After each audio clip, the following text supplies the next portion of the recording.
Assalamualaikum warahmatullahi wabarakatuh. Nama saya Torik Kordowi, NPM 1751010140. Ingin menjelaskan sedikit materi tentang ujian kompre kesyariahan, yang mana bab pertama adalah fikih ibadah. Fikih ibadah adalah suatu ilmu yang menerangkan tentang dasar-dasar hukum dalam beribadah seperti toharoh, sholat, puasa, zakat, serta haji dan umroh yang ditujukan untuk mencapai ridho Allah Subhanahu wa taala. Ibadah dibagi menjadi dua, yaitu mahdoh atau hubungan kepada Allah seperti sholat dan puasa, dan ghairu mahdoh atau hubungan sesama manusia seperti sedekah.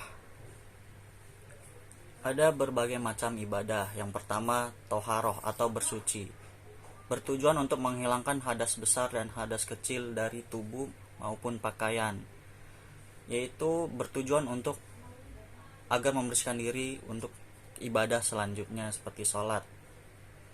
Syarat-syarat toharoh yaitu Islam, berakal, baligh, berhenti darah haid dan nifas, dan ada air dan atau debu pastinya. Air yang digunakan dalam bersuci adalah air yang mutlak atau yang bersih dari najis seperti mata air, air hujan, sumur, salju, danau, dan sebagainya. Adapun air yang tidak bisa dipakai untuk bersuci adalah yang pertama, air mustakmal atau air suci tetapi tidak bisa untuk mensucikan. Yang kedua, air musyamas atau makruh jika digunakan. Dan yang ketiga, air mutanajis atau terkena najis sehingga tidak bisa mensucikan. Adapun macam-macam toharoh adalah mandi wajib, berwudu, tayamum, dan istinja. Ibadah yang kedua adalah sholat.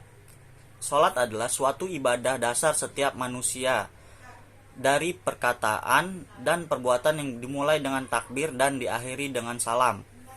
Adapun hukum sholat dalam Quran surat Al-Ankabut ayat 45 yang berbunyi, Inna sholata tanha anil fasya'i wal munkar, yang artinya sesungguhnya sholat itu mencegah dari perbuatan keji dan mungkar. Syarat wajib sholat adalah Islam, berakal, dan baligh. Adapun syarat sah sholat adalah suci dari hadas baik tubuh, pakaian, dan tempatnya, menutup aurat, masuk waktu sholat, dan menghadap kiblat. Sholat dibagi menjadi dua, yaitu sholat wajib dan sholat sunnah. Yang pertama adalah sholat wajib atau sholat fardu, dibagi menjadi dua. Yang pertama, sholat fardu ain atau sholat 5 waktu, yang mana berjumlah 17 rakaat yang dimulai dengan sholat Isya dengan 4 rakaat, sholat subuh 2 rakaat, sholat zuhur 4 rakaat, sholat asar 4 rakaat, dan sholat maghrib 3 rakaat. Yang mana jika dijumlahkan berjumlah 17 rakaat. Dan yang kedua adalah sholat fardu kifayah atau sholat yang gugur kewajiban bagi seseorang jika sudah dilaksanakan oleh muslim yang lain, yaitu sholat jenazah.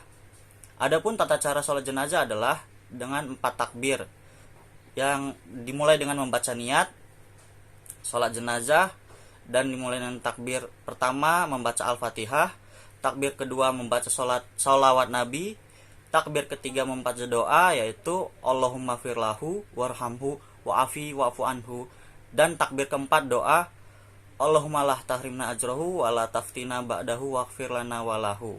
Sholat sunnah, ada berbagai macam sholat sunnah. Di antaranya yaitu sholat id yang dilaksanakan pada waktu Idul Fitri dan Idul Adha. Adapun tata caranya seperti berniat, takbiratul ihram, dan pada rakaat pertama melakukan 7 takbir. Di setiap takbir membaca subhanallah walhamdulillah wala ilaha illallah wallahu akbar.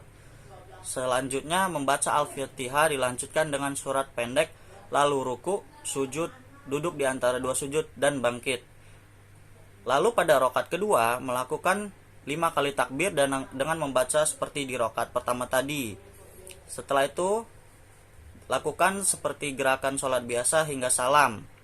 Setelah selesai dianjurkan untuk mendengarkan khutbah. Sholat sunnah yang kedua yaitu sholat tarawih. Adapun sholat tarawih adalah sholat sunnah yang dilakukan pada bulan Ramadan yang dilaksanakan setelah sholat isya, berjumlah 8 atau 20 rakaat, ditutup dengan sholat witir.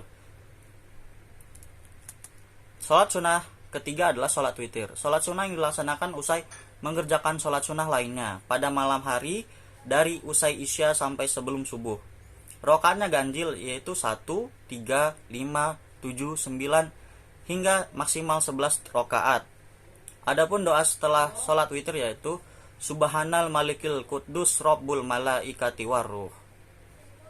Ibadah selanjutnya adalah puasa, yaitu menahan diri dari segala sesuatu yang membatalkan, bukan hanya menahan dari haus dan lapar, tetapi juga berbicara yang tidak bermanfaat, bersetubuh dan lainnya.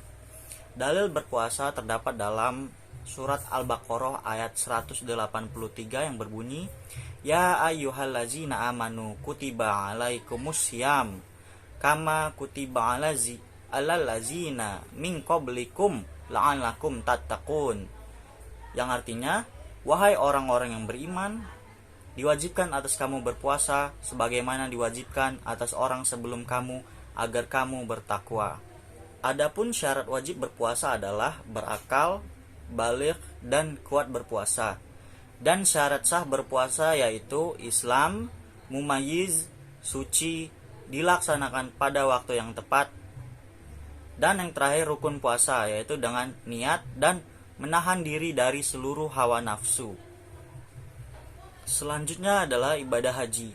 Haji merupakan rukun Islam yang kelima, yang mana dilaksanakan bila mampu. Adapun syarat-syarat haji adalah Islam, baligh, berakal, merdeka, dan mampu.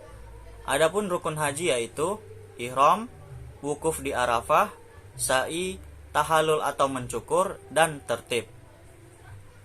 Wajib haji yaitu ihram dari mikot dan memakai pakaian ihram atau pakaian yang tidak dijahit.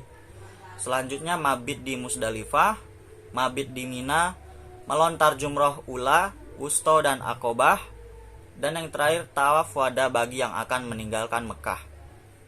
Selanjutnya bab fikih zakat. Zakat adalah ibadah wajib bagi setiap muslim dengan memberikan sejumlah harta tertentu milik pribadi kepada 8 asnaf yang sudah ditentukan.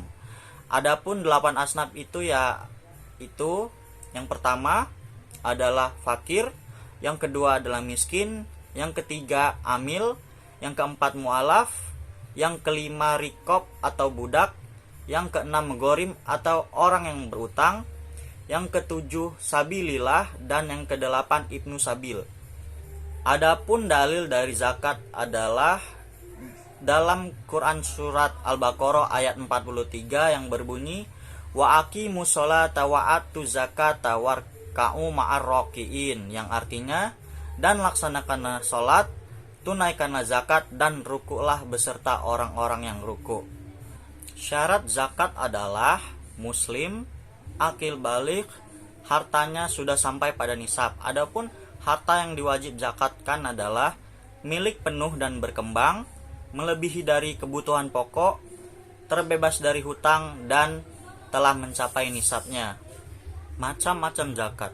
Zakat dibagi menjadi dua, yaitu zakat mal dan zakat fitrah. Adapun zakat mal yaitu zakat yang dilakukan seseorang jika orang tersebut sudah memiliki harta yang berlebih dan sudah mencapai waktu tertentu.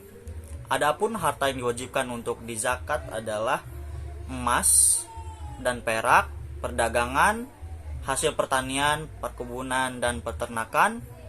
Selanjutnya zakat profesi dan lain sebagainya.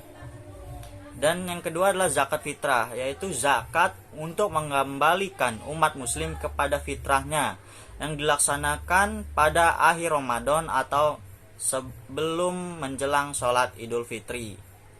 Selanjutnya bab fikih muamalah. Fikih muamalah adalah ilmu yang mempelajari hukum-hukum yang mengatur hubungan antar manusia dalam perkara harta dan kebendaan.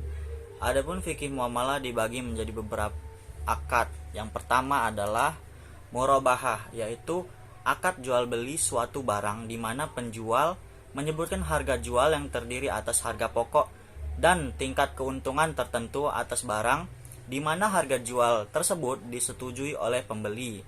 Yang kedua adalah akad mudarobah atau bentuk kontrak antara dua pihak yang satu pihak berperan sebagai pemilik modal dan mempercayakan seluruh modalnya untuk dikelola oleh pihak kedua, yaitu pengelola usaha, dengan tujuan untuk mendapat keuntungan yang dibagi bersama sesuai dengan kesepakatan.